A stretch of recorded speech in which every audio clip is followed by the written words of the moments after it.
UPSC classes. Segment बहुत important है क्योंकि आज अब इस वीडियो से हम स्टार्ट करने वाले हैं क्लास 11th अकाउंटेंसी के न्यूमेरिकल टर्म को। अब हम चलेंगे प्रैक्टिकल क्वेश्चन की तरफ में, जहां पर हम कैसे डेबिट करते हैं, कैसे क्रेडिट करते हैं, अकाउंटिंग ट्रांजेक्शन को बुक ऑफ अकाउंट में कैसे रिकॉर्ड करते हैं, सब कुछ जानना सीखेंगे। इसके पहले basic accounting terms, basic accounting, वहां पे एजम्पशन, कंसेप्ट और अकाउंटिंग, अकाउंटेंसी, बुक कीपिंग में डिफरेंस, सब कुछ हम लोगों ने चैप्टर फर्स्ट, सेकंड, थर्ड में देख लिया है। इसके अलावा भी और बहुत सारे चैप्टर हैं जो मुझे लगता है कि अगर हम बेसिक वहां पर न्यूमेरिकल टर्म सीख जाते हैं तो उसके बाद हम पढ़े तो ज्यादा बेहतर होगा।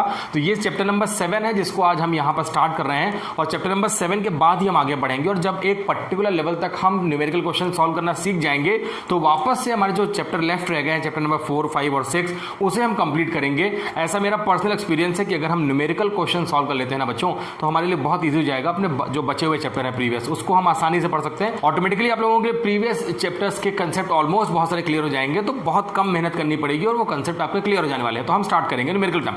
अब करना क्या है, अब न्यूमेरिकल क्वेश्चन को करने के लिए डायरेक्ट न्यूमेरिकल क्वेश्चन नहीं सॉल्व करने लगेंगे। न्यूमेरिकल क्वेश्चन करने के भी बहुत सारे रूल्स हैं, रेगुलेशंस हैं, उनको हमें पढ़ना होगा, पहले उन्हें हमें लर्न करना होगा, अंडरस्टैंड करना होगा, और फिर हम चलेंगे बिजनेस में होने वाली ट्रांजेक्शन को कैसे रिकॉर्ड करते हैं ये जानेंगे। आज के इस वीडियो में हम 2 इंपॉर्टेंट थिंग जानने वाले हैं। पहला जो लिखा हुआ है कि भाई डबल एंट्री सिस्टम होती है, वो कैसे इन्वेंट हुई, क्या मतलब होता है, उसके फीचर्स क्या होते हैं, और दूसरा इंपॉर्टेंट टर्म अगर आप देख रहे हैं तो लिखा है parts of double entry system. Double entry system को कितने पार्ट्स में हम पढ़ेंगे, ये सब चीजें हम आज इस वीडियो में जानते हैं। स्टार्ट करते हैं। सबसे पहले डबल एंट्री सिस्टम होता क्या है। Double entry system, previous videos में भी हम लोगों ने डबल एंट्री सिस्टम के बारे में ड्यूअल एस्पेक्ट प्रिंसिपल या कंसेप्ट में बात की थी, और हम लोगों ने वहां पे पढ़ा था कि each and every transaction has 2 aspect. Business में जो भी लेन देन होंगे, जो भी ट्रांजेक्शन होगी, उसे हम बिजनेस की ट्रांजेक्शन कहते हैं, रिलेटेड टू बिजनेस होगी। हम लोगों ने प्रीवियस वीडियोस में यह भी देखा कि ट्रांजेक्शन को पहले हम करते हैं आइडेंटिफिकेशन। उसका आइडेंटिफिकेशन का मतलब होता है कि डे टू डे लाइफ में तो बहुत सारी ट्रांजेक्शन होती हैं,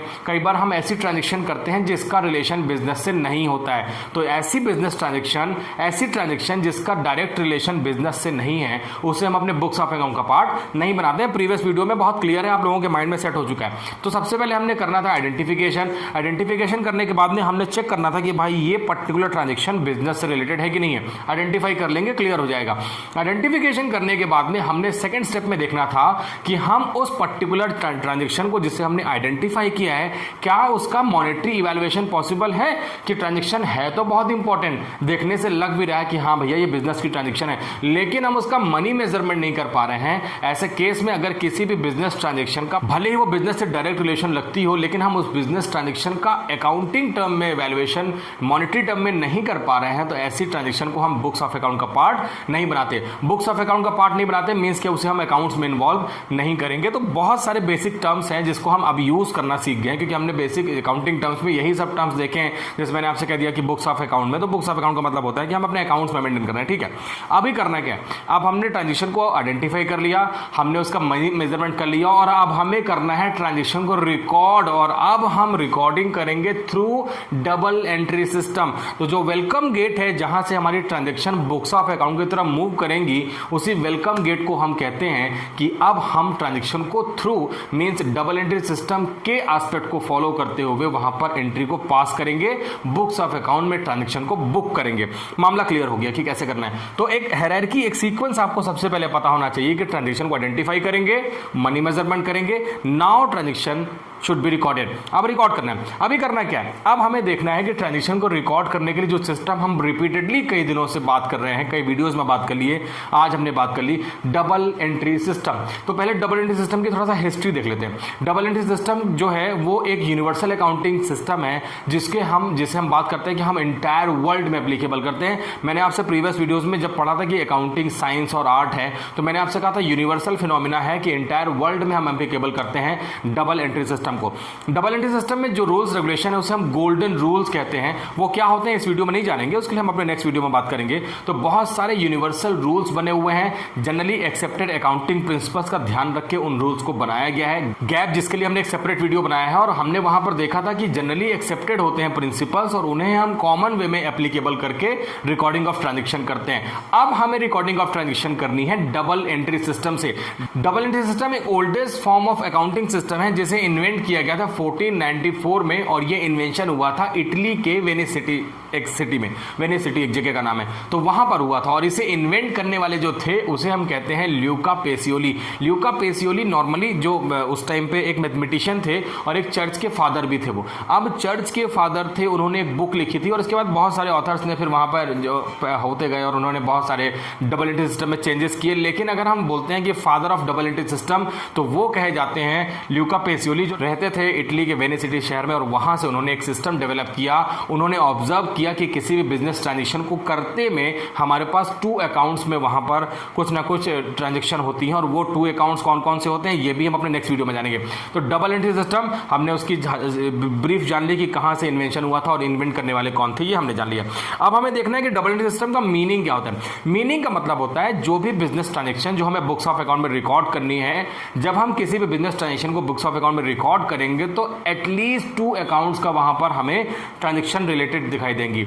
अब ये कैसे पॉसिबल है, चलिए देखते हैं। सबसे पहले आपको एक बेसिक कंसेप्ट समझना है कि जब भी हम कोई अकाउंट्स बनाएंगे तो हमारे लिए अकाउंट्स में जो बेसिक होता है उसे हम कहते हैं एसेट्स और लायबिलिटी। तो एसेट्स इक्वल्स टू लायबिलिटी का कंसेप्ट आप लोगों को हमेशा याद रखना है। मैंने आज ये पॉइंट यहाँ पे लिख दिया है। आप 11th कॉमर्स के नए स्टूडेंट हैं, आप अभी बुक्स ऑफ अकाउंट में रिकॉर्डिंग करना नहीं जानते, लेकिन आज आपको भले कुछ याद रहे ना रहे, इस कंसेप्ट को आपको याद रखना है कि बिजनेस में जितनी भी एसेट्स होती हैं वो इक्वल्स टू लायबिलिटी होती हैं। लायबिलिटी को कैसे फर्दर क्लासीफाई करते हैं ये हम अभी जानेंगे नेक्स्ट वीडियो में। तो अभी मैं आपको सिर्फ बेसिक कंसेप्ट बता रहा हूँ कि ए इक्वल्स टू एल होता है, वैसे ए इक्वल्स टू एल प्लस सी होता है। अभी सी का क्या मतलब होता है नेक्स्ट वीडियो में जानेंगे।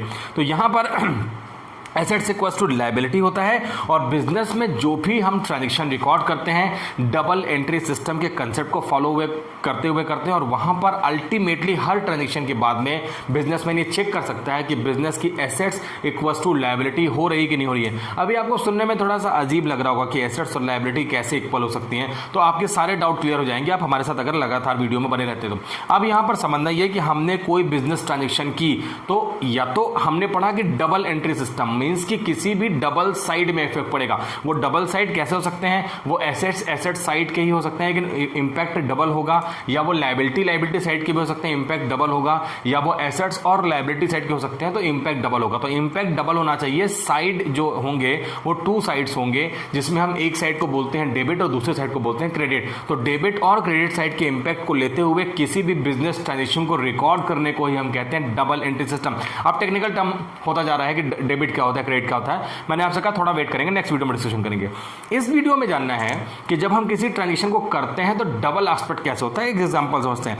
मान लेते हैं कि ये मार्कर है और इसे मैंने जो बिजनेस में मेरे पास कैश है, इस कैश में से इस मार्कर को परचेस करता हूं। अभी आप देखेंगे कि मान लेते हैं इस मार्कर की जो कॉस्ट है वो 50 रुपीज है, तो बिजनेस से 50 रुपीज बिजनेस के बाहर चला जाएगा, जिसे हम कहते हैं एक्सपेंस हो जाएगा, खर्च हो जाएगा। और वो एक्सपेंस खर्च हो गया, इट मीन्स कि हमारे बिजनेस से 50 रुपीज कम हो गए। अब बिजनेस से 50 रुपीज कम हो गए, इसका मतलब यह है कि बिजनेस में 50 रुपीज कम होने के बाद वहां पर कुछ ना कुछ तो हुआ है। या तो उस बिजनेस के 50 रुपीज से मैंने कुछ परचेस कर लिया है, या मैंने बिजनेस के 50 रुपीज को किसी पर्टिकुलर फील्ड में एक्सपेंस कर दिया, खर्च कर दिया। मैंने जो अपना 50 रुपीज खर्च किया वो इस मार्कर को परचेस करने में किया है। तो बहुत क्लियर हो गया कि इस 50 रुपीज जो था मेरे पास में वो जगह रिप्लेस हो जाती है इस मार्कर से। बिजनेस से 50 रुपीज बिजनेस से बाहर चले जाते हैं और बिजनेस में ये मार्कर आ जाती है। और अगर मैं मानता हूं कि मार्कर को लॉन्ग टर्म तक यूज करता हूं तो मेरे बिजनेस के लिए एक एसेट्स बन जाती है। हालांकि मार्कर को हम एसेट्स नहीं बोलते, लेकिन आप बेसिक समझने के लिए है कि हम कोई फर्नीचर परचेस करते हैं और फर्नीचर परचेस जैसे ही हमारे बिजनेस में आता है और इस पर्टिकुलर अमाउंट एक जो सम है वो बाहर चला जाता है, तो हम कहते हैं कि हमने अपनी कैश को रिप्लेस कर लिया। तो देखिए डबल एस्पेक्ट कैसे हुआ। हमारे बिजनेस से कैश बाहर जाती है, हमारे बिजनेस में एसेट्स अंदर आती है, बिजनेस के लिए यूज करते हैं जिससे हम, तो ये डबल एस्पेक्ट है। ठीक है, अभी दूसरा एग्जांपल लेते हैं। हमने पढ़ा क्रेडिट ट्रांजैक्शन। अब क्रेडिट ट्रांजैक्शन का मतलब होता है कि हम मान लेते हैं कि नॉर्मली जो हमारे इंडियन प्रैक्टिस में है, हम बहुत सारा गुड्स उधार में परचेस करते हैं। चलिए देखते हैं एग्जांपल। अब मान लेते हैं कि मैंने मार्केट में इस मार्कर को या एसेट्स को परचेस कर लिया और ये मेरे बिजनेस में आ गई है, लेकिन मेरे बिजनेस से तो कैश गई नहीं, क्योंकि मैंने आपसे कहा कि मैंने क्रेडिट में परचेस किया है, मीन्स मैंने वहां पे क्रेडिट ट्रांजैक्शन उधार में उस पर्टिकुलर गुड्स को परचेस किया है। ऐसे केस में मेरे पास है तो गुड्स गया नहीं। अब यहां पर डबल एस्पेक्ट में आपको दूसरा एस्पेक्ट ढूंढना पड़ेगा, तो वो कैसे ढूंढेंगे। तो पहला एस्पेक्ट आपको दिख गया है कि मार्कर जो है या एसेट जो है बिजनेस के अंदर आ रही है। ठीक है, पहला एस्पेक्ट मिल गया। दूसरे एस्पेक्ट के लिए आपको सोचना है कि जब जिस पर्टिकुलर पर्सन से हमने इस मार्कर को परचेस किया है उसके लिए हम लायबल हैं उसका पेमेंट करने के लिए, हम उस पर्टिकुलर पर्सन का पेमेंट करेंगे। और ऐसे केस में जब हम उस पर्टिकुलर पर्सन को पेमेंट करेंगे तो वो कहलाएगा हमारा क्रेडिटर। याद करिए, मैंने आपको प्रीवियस वीडियो में पढ़ाया है कि क्रेडिटर वो होते हैं जिनके लिए हम पेमेंट करेंगे, जो जिसके लिए हम लायबल हैं कि हम उस पर्टिकुलर पर्सन को पेमेंट करेंगे, तो वो हमारा क्रेडिटर कहलाएगा। जबकि वहाँ से हमने एसेट्स परचेस किए। अब कंसेप्ट समझिए, हमने जैसे ही एसेट परचेस की तो हमारे बिजनेस में एसेट्स आ गई, मींस हमारे बिजनेस की एसेट्स है क्योंकि हमने इसे अपने बिजनेस के लिए यूज करना है। लेकिन इस एसेट्स को परचेस करने के पीछे मैंने आपसे कहा जो सेकंड कंसेप्ट है, जो ड्यूअल एस्पेक्ट में दूसरा एस्पेक्ट है, उस एस्पेक्ट को हम कह रहे हैं क्रेडिटर। अभी क्रेडिटर वो है जिसको हम पेमेंट करेंगे क्योंकि उससे हमने इसको परचेस किया है। तो डबल एस्पेक्ट में आप देखेंगे, एक आपको साइड में दिख रहा है कि हमने एसेट्स परचेस की है, लेकिन दूसरे साइड में आपको दिख रहा है कि हमारे बिजनेस में एक लायबिलिटी है जिसका हम पेमेंट करेंगे, जिसे हम कहते हैं क्रेडिटर। कंसेप्ट क्लियर है कि हमारे पास में लायबिलिटी और एसेट्स इक्वल्स टू हो रही हैं, जो कि मैंने लिखा है। लेकिन इसके पहले मैंने आपसे कहा कि जब मैं इसे परचेस करता हूं और कैश का पेमेंट करता हूं तो भी डबल एस्पेक्ट हुआ, लेकिन उस बार पूरा इंपैक्ट आया एसेट साइड में। तो मैंने आपसे कहा कि डबल एस्पेक्ट होना है, या तो वो एसेट्स एसेट साइड में हो सकता है, लायबिलिटी साइड में हो सकता है, एसेट्स और लायबिलिटी साइड में भी हो सकता है। तो ये कंसेप्ट है जिसका हमको यहां पर बार बार बुक करना है एंट्रीज को, जो भी बिजनेस ट्रांजेक्शन होगी उसे रिकॉर्ड करते जाएंगे और हमारा काम आसान हो जाएगा। तो ये है डबल एंट्री सिस्टम। मैंने बहुत सिंपल एग्जांपल में आपको समझाने की कोशिश की है कि कैसे होगा जब हम अपने बिजनेस ट्रांजेक्शन को रिकॉर्ड करेंगे, और रिकॉर्ड करने के बाद कैसे उसके डबल एस्पेक्ट होंगे। डबल एस्पेक्ट, एक एस्पेक्ट को डेबिट करना है, दूसरे एस्पेक्ट को क्रेडिट करना है, और हर बार सारे ही एस्पेक्ट होंगे इक्वल। अगर आप देखेंगे तो मैंने इक्वल्स टू का साइन लगाया है, मीन सारे ही बिजनेस ट्रांजेक्शन ड्यूअल एस्पेक्ट के थ्रू बुक करेंगे, जिसे हम कहते हैं double entry system. Each and every transaction has to aspect, एक को करना है डेबिट, दूसरे को करना है क्रेडिट, और हमारी एंट्री हो जाएगी बुक। अभी जितना आसान ये हो सकता है कि मैं आपको स्टेटमेंट वाइज बोल के बता रहा हूं, शायद इसको करने में थोड़ा सा हमें कॉम्प्लिकेशन हो सकते हैं, क्योंकि हमें बहुत सारे रूल्स पढ़ने हैं, हमें आइडेंटिफाई करना है बिजनेस ट्रांजेक्शन को कि ये बिजनेस ट्रांजेक्शन है कौन से अकाउंट्स में। तो ये सब आप नेक्स्ट वीडियो में जानेंगे। अभी अगर हम देखते हैं कि फीचर्स क्या होते हैं डबल एंट्री सिस्टम के, तो फीचर्स की बात करते हैं। तो यहां पर 4 इंपॉर्टेंट फीचर्स हैं जो कि बहुत इंपॉर्टेंट है। पॉइंट नंबर लिखा है each business transaction affects 2 accounts. ठीक है, ये हम लोगों ने जान लिया कि बिजनेस ट्रांजेक्शन जो होती है 2 एस्पेक्ट होते हैं, और 2 एस्पेक्ट मैंने आपको अभी बताया कि लायबिलिटी, एसेट्स लायबिलिटी, और एसेट्स 2 एसेट्स हो सकती है। अभी यहां पर ईच बिजनेस ट्रांजेक्शन 2 एस्पेक्ट होते हैं। पॉइंट नंबर सेकंड को देखते हैं, तो लिखा है recording of both personal and impersonal account. Very important concept, इसलिए मैंने आपसे कहा कि 4 इंपॉर्टेंट कंसेप्ट हैं।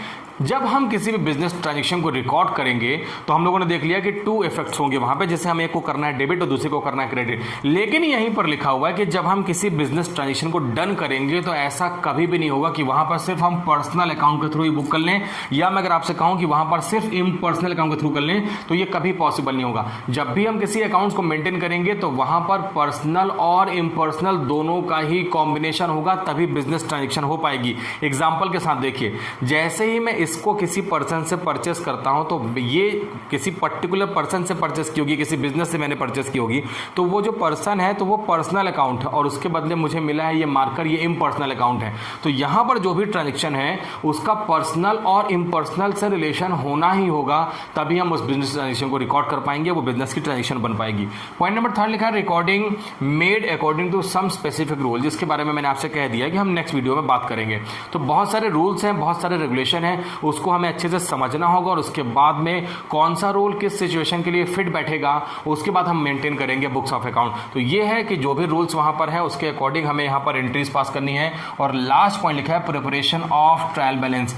जब हम सारे अकाउंटिंग वर्क को कंप्लीट कर लेंगे, हम रिकॉर्डिंग कर लेंगे, रिकॉर्डिंग करने के बाद में हमें वहां पे क्लासिफिकेशन करना होता है, जो कि अभी हम जानेंगे, और उसके बाद में एंड रिजल्ट जो होता है उसे हम कहते हैं ट्रायल बैलेंस। और ट्रायल बैलेंस का मतलब होता है कि हमने जो भी बैलेंसेस निकाले हैं अकाउंटिंग करके, उन बैलेंसेस का हम ट्रायल लेकर देखते हैं कि कई बार हमसे गलती हो जाती है। अब गलती तो नहीं हो गई, कहीं हमने कोई बिजनेस ट्रांजेक्शन को छोड़ तो नहीं दिया, कहीं किसी बिजनेस ट्रांजेक्शन में हमने किसी अमाउंट को तो रॉन्ग नहीं लिख दिया। तो ये सारे एक्यूरेसी को चेक करने के लिए हम यहाँ पर अपने बुक्स ऑफ अकाउंट में और भी बहुत सारे पैरामीटर यूज करते हैं, उन्हीं में से एक पैरामीटर का नाम है ट्रायल बैलेंस। तो अपने बैलेंसेस का ट्रायल लेने के लिए, उसकी अर्थमेटिक एक्यूरेसी को चेक करने के लिए हम बहुत सारे, मैंने आपसे कहा हमारे पास में टेक्निक्स हैं, जिसमें से एक टेक्निक है जो आपको जाननी है 11th में, उसे हम कहते हैं ट्रायल बैलेंस क्या होता है, थोड़ा वेट करेंगे, जैसे जैसे आगे जाते जाएंगे ट्रायल बैलेंस तक भी पहुंचेंगे।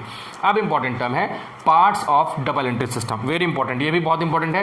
पार्ट्स ऑफ डबल एंट्री का मतलब होता है कि डबल एंट्री सिस्टम में हमें कैसे स्टेप बाय स्टेप, मैं स्टेप भी इसे कह सकता हूं कि अगर हम बोलते हैं कि steps of double entry system, तो ये ज्यादा सुटेबल वर्ड है step of double entry system का।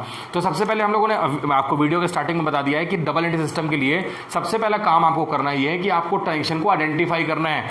ट्रांजेक्शन बिजनेस से रिलेटेड है, उसे ही हम बिजनेस का पार्ट बनाएंगे। ट्रांजेक्शन बिजनेस से रिलेटेड है लेकिन उसका मनी मेजरमेंट पॉसिबल नहीं है, तो उसे हम बिजनेस का पार्ट नहीं बनाएंगे। तो ट्रांजेक्शन जो रिलेटेड टू बिजनेस है और मनी मेजरमेंट उसका पॉसिबल है, वो ट्रांजेक्शन ही बिजनेस का पार्ट बनेंगी और उसे हम आप करना है रिकॉर्ड। मैंने आपसे कहा रिकॉर्डिंग करनी है, जिसके लिए हमें बहुत सारे रूल्स रेगुलेशन जानने पड़ेंगे। तो पहला स्टेप अगर आप देखेंगे तो लिखा है ओरिजिनल रिकॉर्ड्स। ओरिजिनल रिकॉर्ड मतलब जब ट्रांजेक्शन बिजनेस में हुई और आपने पहली बार या तो किसी कागज के टुकड़े में या किसी बिल में या किसी कॉपी में या किसी बुक ऑफ अकाउंट में या कंप्यूटर में उसको पहली बार रिकॉर्ड किया, तो हम कहते हैं कि जो ट्रांजेक्शन बिजनेस में इनिशिएट हुई, पहली बार हुई, ओरिजिनल टाइम पे हुई, उसे हम कहते हैं यहाँ पर ओरिजिनल रिकॉर्ड्स। तो ये first step of double entry system है।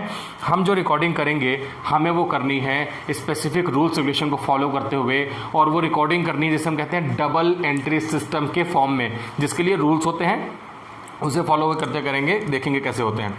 इसके अलावा जिस फॉर्म में हम उसे रिकॉर्ड करेंगे, पहली बार मैंने आपसे कहा ओरिजिनल ट्रांजेक्शन है, वो ट्रांजेक्शन हो चुकी है, बिजनेस में ट्रांजेक्शन डन हो चुकी है, अब हमने गुड्स बेच दिया है, कस्टमर गुड्स लेके चला गया है, कैश दे गया है, इसे रिकॉर्ड करेंगे डबल एंट्री सिस्टम में। और उसके लिए कोई फॉर्मेट बना होगा, क्योंकि हम लोगों ने प्रीवियस वीडियोज में ये भी देखा कि जो हमारा अकाउंट्स है वो आर्ट भी होता है। आर्ट का मतलब होता है क्रिएटिविटी के साथ में यूनिफॉर्म पैटर्न है, उस पैटर्न को फॉलो करते हुए करना है, प्रेजेंटेशन होना चाहिए। तो फर्स्ट स्टेप है डबल एंट्री सिस्टम का, जिसमें हम ट्रांजेक्शन को रिकॉर्ड करेंगे और ट्रांजेक्शन फर्स्ट टाइम, जिसे हम कहते हैं primary recording of transaction. Primary recording मतलब पहली बार जब किसी बिजनेस ट्रांजेक्शन को हम रिकॉर्ड करेंगे तो उसको रिकॉर्डिंग को हम करेंगे जनरल एंट्रीज में। जनरल एंट्रीज क्या होती है, इसी के बारे में मैं आपसे बात कर रहा हूं कि नेक्स्ट वीडियो में हम इसी के बारे में बात करेंगे कि क्या रूल्स होते हैं, जनरल एंट्री का फॉर्मेट क्या होता है, उसमें कौन कौन से रूल्स एप्लीकेबल होते हैं, ये सब जानेंगे और देखेंगे कि कैसे प्राइमरी लेवल पे पहली बार अगर किसी बिजनेस ट्रांजेक्शन को रिकॉर्ड करना है तो वो ट्रांजेक्शन कैसे रिकॉर्ड होगी, उसे हम जनरलाइज करेंगे और हम उसे रिकॉर्ड करेंगे जनरल एंट्री में। बहुत सारी ट्रांजेक्शन जनरल एंट्री का पार्ट नहीं बनती हैं। क्यों नहीं बनती हैं, ये इस वीडियो में नहीं, नेक्स्ट वीडियो में जानेंगे। तो जब कोई एंट्रीज, हमारी जो ट्रांजेक्शन है वो जनरल एंट्री का पार्ट नहीं बनेगी, तो उसे हम सब्सिडरीज बुक में बुक करेंगे। सब्सिडरी बुक का मतलब होता है ऐसी बिजनेस ट्रांजेक्शन जिनका हम एंट्री पास नहीं कर पा रहे हैं जनरल में, तो उसे हम सब्सिडरीज बुक में लिखेंगे। अब सब्सिडरीज बुक क्या होती है, मैं आपसे फिर से कहता हूं, थोड़ा सा वेट करिए, हम नेक्स्ट वीडियो में जानेंगे। तो ये है जिसमें हम अपने बिजनेस ट्रांजेक्शन को रिकॉर्ड करेंगे प्राइमरी लेवल पे ट्रांजेक्शन को। मैंने आपसे कहा primary recording of transaction, primary मतलब वेरी फर्स्ट स्टेप में हमने ट्रांजेक्शन को आइडेंटिफाई और मेजरमेंट करने के बाद में रिकॉर्ड करना है, तो फर्स्ट स्टेप हो गया। सेकंड स्टेप लिखा हुआ है क्लासिफिकेशन। अब ऐसा मान लेते हैं कि हमने बिजनेस ट्रांजेक्शन को रिकॉर्ड कर लिया है और रिकॉर्डिंग कहां पे की, आपको क्लियर हो गया, अभी हमने रिकॉर्डिंग की जनरल एंट्री में या हमने उसको सब्सिडरीज बुक में रिकॉर्ड कर लिया है। अब रिकॉर्डिंग करने के बाद भी तो कुछ करना है। हमने कहा था बिजनेस का एंड रिजल्ट प्रॉफिट या लॉस फाइंड आउट करना होता है, और अभी तक तो आपने सिर्फ बिजनेस ट्रांजेक्शन को रिकॉर्ड किया है, तो कैसे पॉसिबल है कि हम बिजनेस के प्रॉफिट एंड लॉस निकालेंगे। तो ये बिल्कुल भी पॉसिबल नहीं कि अगर मैं आपसे कहूं कि फर्स्ट स्टेप के बाद सेकंड स्टेप में जाएंगे तो हम profit and loss find out कर लेंगे। नहीं मेरे बच्चों, हमें प्रॉफिट एंड लॉस इतनी आसानी से फाइंड आउट नहीं करना है, या हम नहीं कर सकते हैं। ऐसे केस में हमें सीक्वेंस से जाना है, एक के बाद दूसरे स्टेप, तीसरे स्टेप में। तो जो सेकंड स्टेप है जिसमें हमने जो ट्रांजेक्शन रिकॉर्ड की जनरल एंट्री में या सब्सिडरीज बुक में, प्राइमरी रिकॉर्डिंग ऑफ ट्रांजेक्शन। अब सेकंड स्टेप में उन अकाउंटिंग ट्रांजेक्शन के बेसिस पे हमें मेंटेन करना है अकाउंट से, जिस जब सब्जेक्ट को हम पढ़ रहे हैं अब हमें वो करना है, तो अकाउंट्स मेंटेन करना है। अब अकाउंट्स मेंटेन करने का क्या मतलब होता है, बिजनेस में जो भी ट्रांजेक्शन हुई है वो तो बस हमने रिकॉर्ड कर ली, हमने तो बस एक जगह पे लिखना स्टार्ट किया, फ्रॉम टॉप टू बॉटम हमने बहुत सारी ट्रांजेक्शन जो बिजनेस में हुई उनको रिकॉर्ड कर लिया। उन ट्रांजेक्शंस में आपने किसी को पर्टिकुलर पर्सन से गुड्स खरीदा भी था, किसी पर्टिकुलर पर्सन को गुड्स का सेल्स भी किया था, आपने बिल्डिंग का रेंट भी पे किया था, सैलरी भी पेमेंट किया था, वेजेस का पेमेंट भी किया था, कमीशन भी दिया था, डिस्काउंट भी रिसीव किया था, बहुत हौच पौच हो गया है, और ये सब आपने रिकॉर्ड कर लिया जनरल एंट्री के फॉर्म में। जनरल एंट्री क्या होती है आपको भी आने वाली वीडियोस में पता चलेगा। तो जनरल एंट्री में आपने रिकॉर्ड कर लिया या सब्सिडीज बुक में रिकॉर्ड कर लिया, प्राइमरी रिकॉर्डिंग ऑफ ट्रांजेक्शन। अब उसके बेसिस पे जर्नल एंट्री या सब्सिडरीज बुक के बेसिस पे हमने बनाने हैं अकाउंट्स, जिसमें हम एक अलग से फॉर्मेट तैयार करेंगे और उस फॉर्मेट में हम हर पर्टिकुलर अकाउंट का एक सेपरेट हेडिंग बनाकर वहां पर उसकी रिकॉर्डिंग करेंगे और उसके बैलेंसेस फाइंड आउट करेंगे। ये सारा काम हम करेंगे लेजर में, उसे हम कहते हैं लेजर। लेजर का मतलब होता है अकाउंट्स मेंटेन करना, इंडिविजुअल अकाउंट्स कैसे बनेंगे ये हम जानेंगे। इसमें थोड़ा सा टाइम लगेगा क्योंकि अभी हमें बहुत सारा टाइम लगने वाला है प्राइमरी रिकॉर्डिंग ऑफ ट्रांजेक्शन, जिसे हम जर्नल एंट्री कहते हैं, उसको सीखने में। फिर जैसे हम जर्नल एंट्री सीख जाएंगे तो जर्नल एंट्री के बाद में हम लेजर बनाना सीखेंगे। तो सेकंड स्टेप है क्लासिफिकेशन। अभी क्लासिफिकेशन का क्या मतलब होता है, मैंने आपसे कहा कि हमने बहुत सारी ट्रांजेक्शन कर ली हैं। जब ट्रांजेक्शन को आप एक बैठेंगे और देखेंगे कि भाई ट्रांजेक्शन जो है बहुत सारी हैं, अब आप क्या करेंगे, क्लास करेंगे। क्लास का मतलब होता है कि जो सेम नेचर ऑफ ट्रांजेक्शन होती हैं उन्हें हमें वहां से छांटना है और उनको एक क्लास में, मतलब एक कैटेगरी में रख देना है। उसे हम कहते हैं कि हमने क्लासिफिकेशन ऑफ बिजनेस ट्रांजेक्शन किया। जैसे मैं आपसे बात करता हूं कि मैंने राम से भी गुड्स को परचेस किया है, श्याम से भी गुड्स को परचेस किया है, मोहन से भी गुड्स को परचेस किया है, सोहन से भी गुड्स को परचेस किया है। तो अल्टीमेटली यहाँ पे जो नेचर है वो दिख रहा है कि मैंने गुड्स को परचेस किया है। गुड्स मतलब जो बिजनेस में आप बेचने के लिए रखते हैं। अब गुड्स को परचेस किया तो गुड्स को मार्केट में सेल करेंगे तो वो सेल्स हो जाएगा। तो हमें परचेस को एक अलग क्लास में रखना है, जबकि जो हम सेल्स करेंगे गुड्स को उसे हमें अलग क्लास में रखना है। तो सेम नेचर ऑफ ट्रांजेक्शन को हम जब एक ही पर्टिकुलर प्लेस में रख के उसका एक ही अकाउंट बनाते हैं तो उसे हम कहते हैं क्लासिफिकेशन ऑफ ट्रांजेक्शन। और इसके लिए सेकंड स्टेप है, मैंने आपको बता दिया क्लासिफिकेशन स्टेज है on the basis of journal और सब्सिडरीज बुक। मैंने आपको बताया जनरल सब्सिडरीज बुक के बेसिस पे transaction are classified into another account of form called ledger. तो आपको लेजर में ट्रांजेक्शन्स को रिकॉर्ड करना है और बनाना है यहाँ पर अकाउंट्स। तो ये वेरी सेकंड स्टेप हो गया है फर्स्ट स्टेप के बाद में। और थर्ड स्टेप जो बहुत इंपॉर्टेंट है, जिसे हम कहते हैं समराइजिंग, समरी फाइंड आउट करनी है। और समरी मैंने आपको बताया जिसे हम कहते हैं ट्रायल बैलेंस। लेजर बनाने के बाद में, अकाउंट्स बनाने के बाद में अकाउंट्स के कोई ना कोई वहाँ पे बैलेंसेस फाइंड आउट होंगे ही होंगे। आप स्कूल में पढ़ते हैं, जो आपकी स्कूल फीस होती है आप उसमें से पहला इंस्टॉलमेंट दे चुके होते हैं, तो जो बैलेंस बच गया वो आपका बैलेंस कहलाता है कि भाई ये बैलेंस बचा हुआ है जिसको आपको पेमेंट करना है। अगर आप सारा ही स्कूल फीस पेमेंट कर देते हैं तो आपका बैलेंस वहाँ पे जीरो हो जाता है। तो बैलेंस का मतलब हो गया जो अमाउंट या तो मुझे किसी पर्सन को पेमेंट करना है या किसी पर्सन से मुझे रिसीव करना है, तो वो बैलेंस अमाउंट है। और उस बैलेंस को हम फाइंड आउट कर सकते हैं अगर हम बनाते हैं क्लासिफिकेशन। कहने का मतलब है हम बनाते हैं लेजर। अभी जितने भी बैलेंसेज एक पर्टिकुलर डेट को, क्योंकि हमने पढ़ा है अकाउंट्स ऐसा नहीं है कि हम कभी कभी कहीं का भी बना देंगे। अकाउंट्स जो बनते हैं वो बनते हैं पर्टिकुलर स्पेसिफिक टाइम पीरियड के, जिसे हम अकाउंटिंग ईयर कहते हैं। अब अकाउंटिंग ईयर में हमने अकाउंट्स बना लिए। अकाउंट्स बनाने के बाद में जो last date of accounting year होगी, जिसे हम नॉर्मली 31 दिसंबर या 31 मार्च कहते हैं, और ये स्टार्ट होता है जनवरी 1 से या अप्रैल 1 से। तो एक 12 मंथ्स का हमने लिया है टाइम शेड्यूल, और उस टाइम शेड्यूल में हमने अकाउंट्स बनाने हैं स्पेसिफिक टाइम पीरियड में, और अकाउंटिंग ईयर उसे हम कहते हैं। अब 31 मार्च को चेक करना है कि भाई बैलेंस में कितना हमारे पास, किस पर्सन को कितना देना है, किस पर्सन से कितना लेना है। इसके लिए हमने लेजर बनाया है और इसे हम सारे ही लेजर के जो बैलेंसेस आए हैं उसे एक सुटेबल प्लेस में रिकॉर्ड कर लेते हैं, क्योंकि हम बार बार लेजर नहीं देखेंगे कि हमें किस पर्सन को कितना देना है। उसके लिए हमने ट्रायल बैलेंस बनाया है। बैलेंसेस आपको एट ए ग्लांस एक ही प्लेस में दिखेंगे और उसे हम कहते हैं थर्ड स्टेप, जिसे हम कहते हैं समराइजिंग या समरी कहते हैं। On the basis of balances which came from ledger trial balance must be prepare. तो जो बैलेंसेस आए हैं डायरेक्टली लेजर से, उसके बेसिस पे हम ट्रायल बैलेंस प्रिपेयर करेंगे और ट्रायल बैलेंस में सारे ही बैलेंसेस एट ए ग्लांस एक ही प्लेस में दिखेंगे। और इस बात का trial balance proof, arithmetic proof है कि हाँ हमारा ट्रायल बैलेंस अगर टैली हो गया है। इसकी स्पेशलिटी ये होती है कि ऑटोमेटिकली टैली हो जाता है अगर आपने सारे स्टेप को सही फॉलो किया है। Debit equals to credit automatically आप जैसे रिकॉर्ड करेंगे तो वो हो जाएगा। ये टेक्निकल टर्म है, आपको धीरे धीरे समझ में आएगा। तो ये है थर्ड स्टेप, जिसमें हम ट्रायल बैलेंस मेंटेन करेंगे और ट्रायल बैलेंस मेंटेन करने के बाद में बुक्स ऑफ अकाउंट में डेबिट इक्वल्स टू क्रेडिट का कंसेप्ट हम फॉलो करेंगे। तो ये हम सीक्वेंस सीखेंगे, धीरे धीरे आगे चलेंगे, सिस्टमेटिक वे में चीज़ों को लेते रहेंगे और नेक्स्ट वीडियोस में भी बहुत कुछ देखेंगे। इस वीडियो में इतना ही रखते हैं। नेक्स्ट वीडियो में क्लासिफिकेशन ऑफ अकाउंट्स के साथ फिर से आपसे मिलते हैं। तब तक के लिए आप इस वीडियो को देखकर अपने सारे कंसेप्ट क्लियर कर लीजिए। डाउट होता है कमेंट सेक्शन में पूछिएगा। Bye bye.